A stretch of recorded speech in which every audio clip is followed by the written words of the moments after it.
Are you ready for this one? I know you've got a chair like this in your office right now, right? Come on, admit it. You know you do. When I go visit some of my friends who have brick and mortar offices, it is very interesting to see, honestly, to see the decor. So when I saw this chair, I thought, all right, you know who you are. Hello, my friends. I'm Cathy Weaver, and this is definitely Words of Wisdom Wednesday. I'm part of the fan club for Delinda Lane and the fun, fearless female global community of Christian women, and I am so glad you're with us today. Thank you again for the conversations I get to have with several of you over during the weeks, actually. When we get to meet in person for coffee, that's always a blast. And then, of course, when Delinda has her quarterly luncheons, those are super fun as well. And it prompts the conversations, which kind of makes me think in terms of I lost my skate key.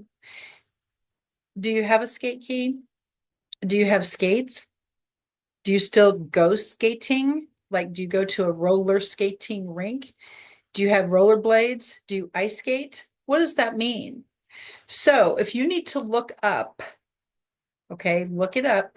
What is a skate key that goes with skates that fit over your Converse tennis shoes if you were really cool? I lost my skate key. Think in terms of how sports has changed over the years. I thought it was super cool. Recently, Salvador Perez had his mom throw out the first pitch on Mother's Day at the Royals game. Come on, go Royals. You know, you want to say that if you're baseball fans. Even if you're not, please say go Royals. Salvy's adorable. Last year, he literally was going home from a luncheon and peeked over like this and saw kids playing baseball in their backyard, wiffle ball, actually. He didn't know what wiffle ball was, not being from America originally.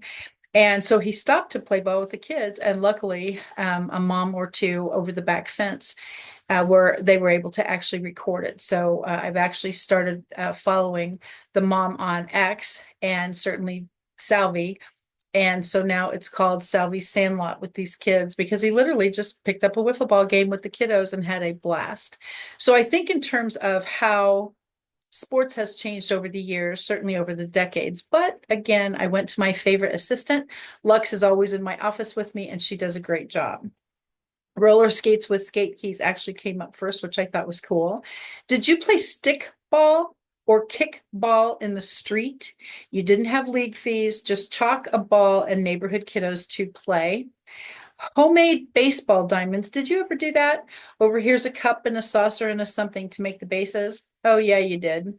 And vacant lots with found objects for the bases. It was never anything specific or formal, I guess you would say. How many of you ever played jump rope or hopscotch?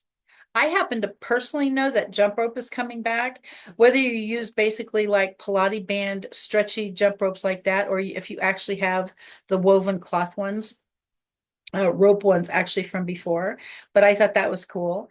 And then, of course, this my Lux actually said the Sandlot pickup games, and that was actually fun.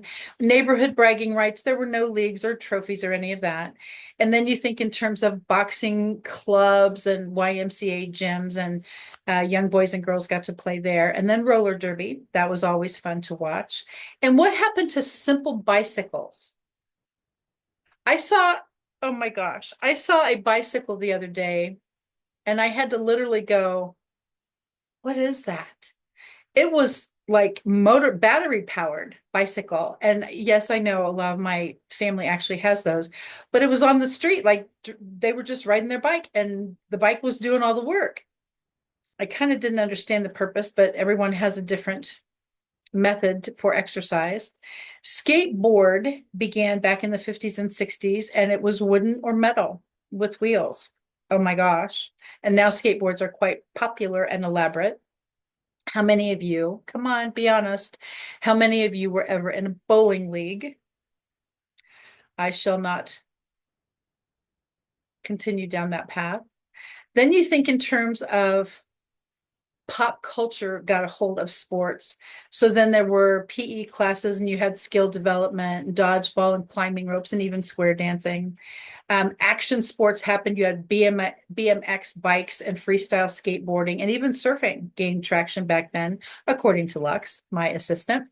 Aerobics and jazzercise. Now think back to that. That was a blast. You started doing fitness training in groups, and that was actually a blast. And then Title IX, of course, started opening doors for women in organized school sports.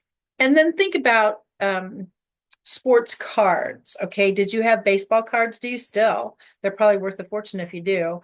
And pro sports teams had trading cards that you could actually trade of your favorite players. Then, of course, along comes the 90s and the 2000s. We had inline skating, and they replaced traditional skates. You obviously had people had personal trainers because I can't do this by myself. I need your help, kind of thing.